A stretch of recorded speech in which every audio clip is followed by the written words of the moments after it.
because you just read the words of a bunch of guys that you never met, and you just take it on faith that everything they wrote was true.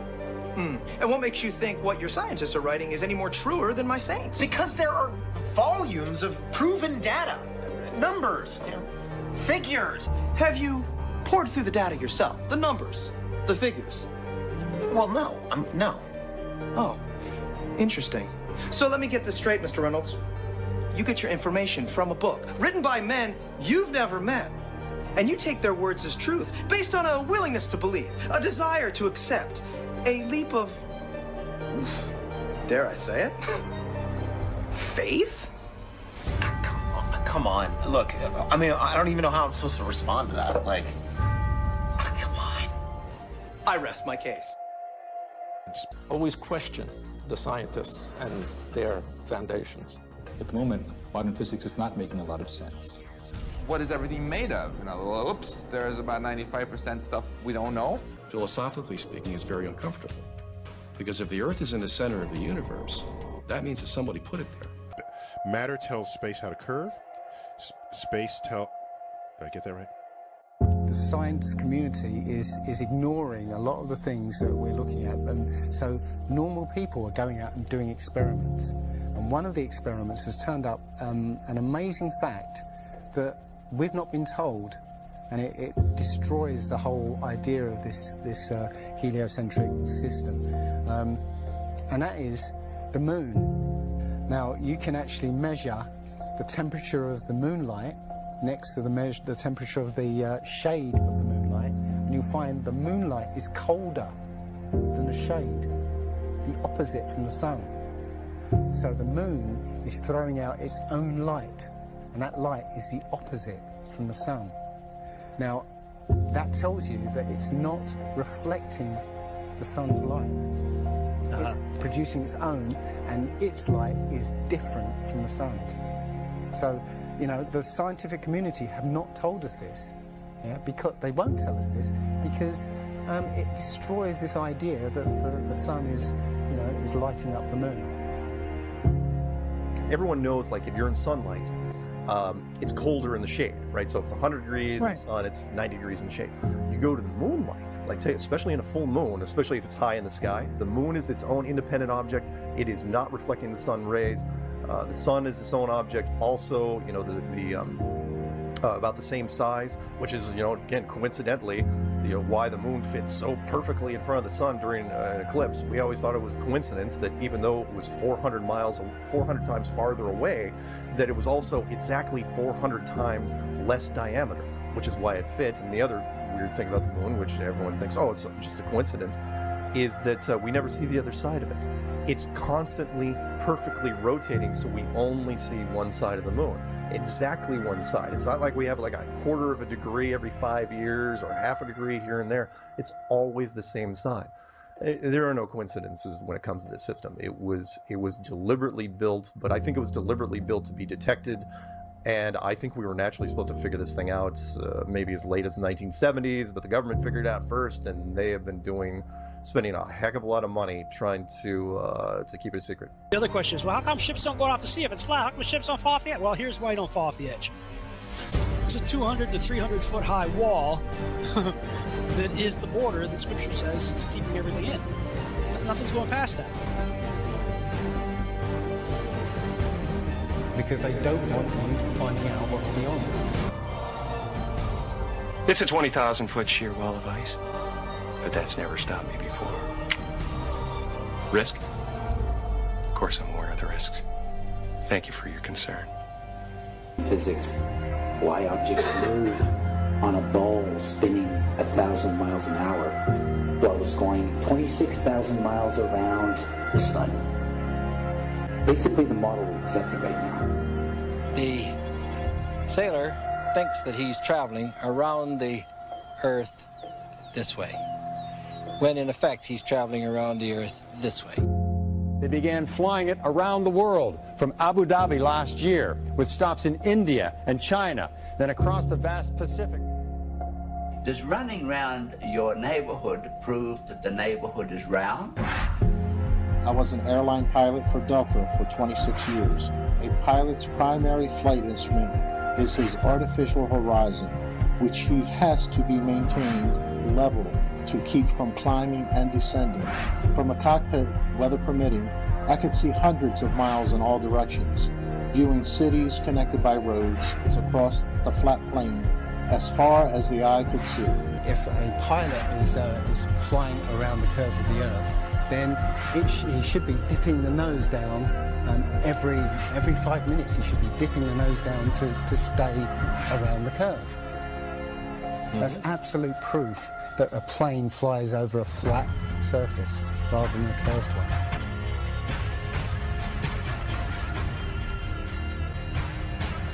Now, how come in all these ball pictures, man, you can see all the continents pretty much, and there's just a little bit of clouds here and there. Man, it's like some of these pictures, like there's some where they show the Earth at night and you can see all the lights and stuff. It's like, you're telling me the entire continent didn't have clouds? The entire fucking continent, like you can see Africa and all these lights and all this stuff. Like, you know, if you turn on your porch light, I guess you can see it from space, apparently.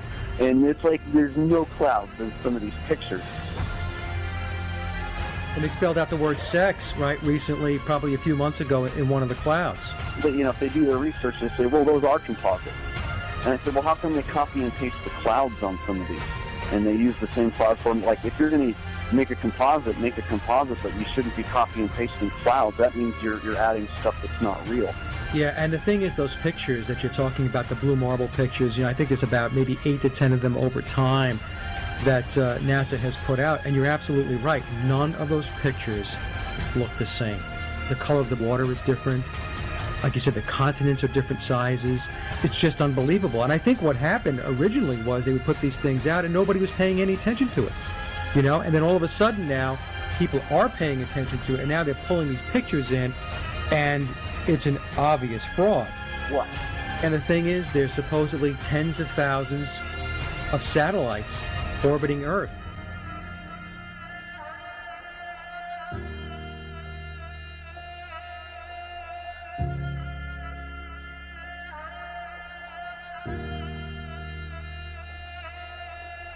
We can't get any close-ups of Earth. We can't get a view of Australia with the buildings upside down.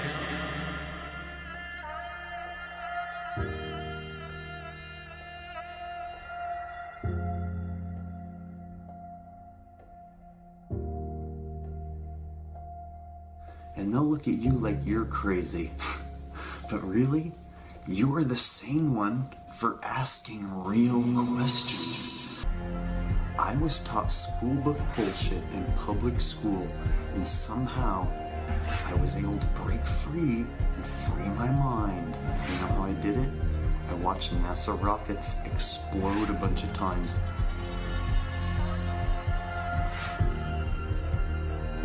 Fly off sideways and not go to space. If you watch the trajectory of the space shuttle, it doesn't go straight up. It always goes in a curve and out to sea.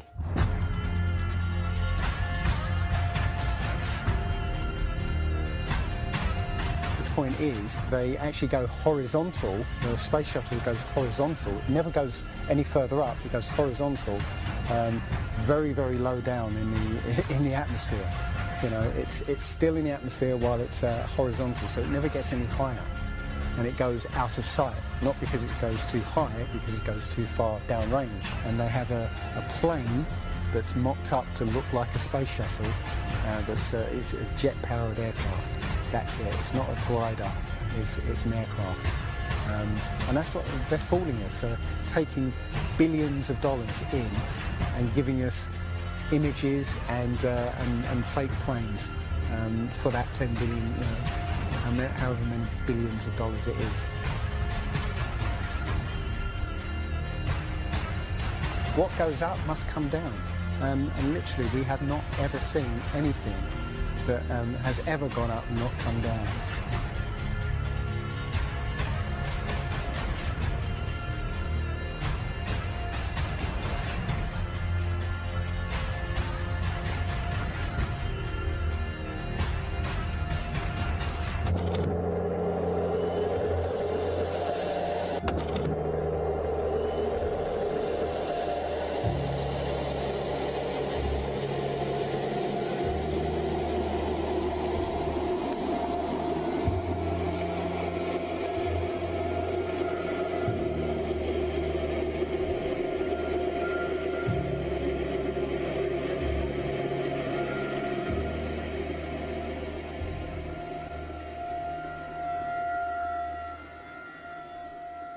One thing I really want your generation to embrace is that the Earth is a closed system.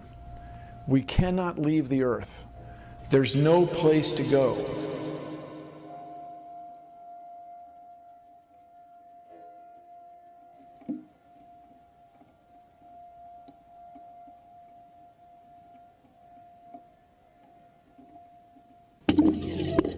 Rockets don't have brakes. It literally stopped. All of that angular momentum from the rotation of the rocket and the linear momentum from flying up just stopped. No, it had to have hit something. But what did it hit? If it hit a solid surface, the rocket would have been destroyed, and most likely the camera too, so we wouldn't have the footage, and obviously that's not the case.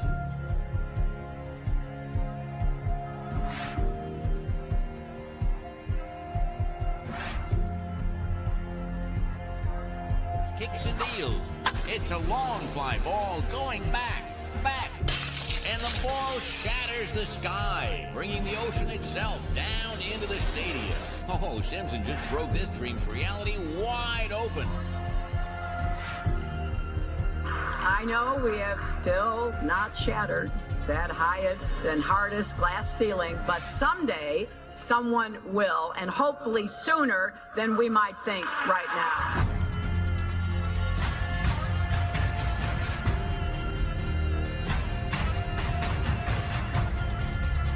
There's no place to go. Although we weren't able to shatter that highest, hardest glass ceiling this time, thanks to you, it's got about 18 million cracks in it. And it may be hard to see tonight, but we are all standing under a glass ceiling right now. People figured out that we were an enclosed system. The more advanced we got, it would be the biggest thought on our minds. That's all we care about. You could make a wildlife preserve 1,000 miles square. All people, all human beings would do is just be knocking on the fence constantly. Why is this fence here? Who built the fence? Why are we in here? And so on and so on. Why do you think that Truman has never come close to discovering the true nature of his world until now? We accept the reality of the world with which we're presented.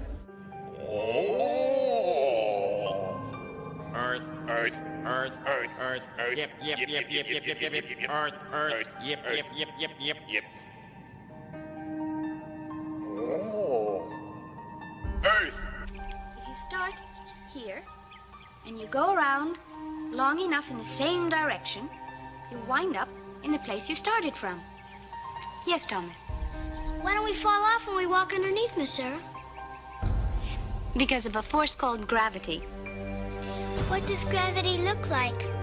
Gravity is something we can't see, but we know it's a great invisible force that keeps us all here on Earth. It's a natural force that keeps us all from flying off into space. We were always told that the world is flat.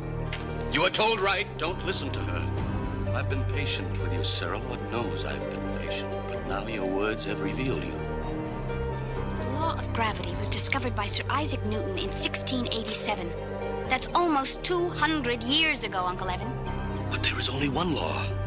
The law of God. What is gravity? You have no idea. Okay, next question. Wow. No, here's the difference. We can describe gravity. Okay. We can say what it does to other things. We can measure it, predict with it. But when you start asking, like, what it is, I don't know. Einstein, in an Einsteinian answer, we would say gravity is the curvature of space and time. And objects will follow the curvature of space-time, and we interpret that as a force of gravity. That's probably the best answer I can give to a what is gravity question, or why is there gravity. That's the best I can do there. I think that's a good start. What? You know how everybody believes the world is flat, like a pancake? Well, they're all wrong. The world is actually round, like an orange. The world is an orange. And? And? Well, that's it. It's a great idea. It's one of my best ones. Yeah. Here's the picture of the Earth from space. There it is. Since you were a kid, you've seen this image. But you've never seen it from that point of view.